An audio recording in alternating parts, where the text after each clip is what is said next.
হ্যাঁ জাকির ভাই, হ্যাঁ ভাই, এই যে আমাদের বাংলাদেশে শিশু হত্যা হচ্ছে এবং ধর্ষণ হচ্ছে, এদের বিচার হচ্ছে না এখন পর্যন্ত। বাংলাদেশে প্রায় অনেকগুলো নিষ্পাপ শিশুর প্রাণ গেছে এবং ধর্ষণ হয়েছে, এদের বিচার হচ্ছে না। এদের বিরুদ্ধে আপনি কিছু বলেন। প্রথম কথা হচ্ছে গিয়ে আমরা তো রামেশাকে তো মানে গত 2-3 দিন থেকে দেখতেছি, বাট আপনারা কি ভুলে গেছেন মাগুরার সেই ওই মেয়েটার কথা, আসিয়ার কথা? আসিয়ার সাথে কিন্তু ভাই সেম ঘটনা ঘটছে। আমার কথা হচ্ছে আমরা জনগণ ব্যর্থ বাংলাদেশের, নাকি হচ্ছে গিয়ে সরকার ব্যর্থ? ভাই কে ব্যর্থ? ব্যর্থটা আসলে কে? এখন পর্যন্ত দেখি নাই এই যে এতগুলা প্রাণ, এতগুলা শিশুর প্রাণ এই যে এভাবে যে হচ্ছে গিয়ে মানে ইয়ে হয়ে যাচ্ছে, কোনো বিচার এখন পর্যন্ত সুষ্ঠু কোনো বিচার পাই নাই। এই যে আচিয়ার ইয়াটা নিউজ ফিড থেকে নেমে গেছে, এখন আর কারো মনে নাই ভাই। এখন পর্যন্ত ভাই আসিয়ার বিচারটা সেভাবে ধামাচাপা পড়ে আছে। কেউ কোনো মানে ইয়ে নিচ্ছে না।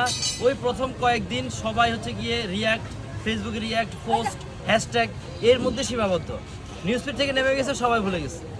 হ্যাঁ, আর আজকে দেখেন এই যে এই মেয়েটা, এক সপ্তাহ পরে সবাই ভুলে যাবে। আমি, আপনি, আমরা কেউ আমাদের মনে থাকবে না। কিন্তু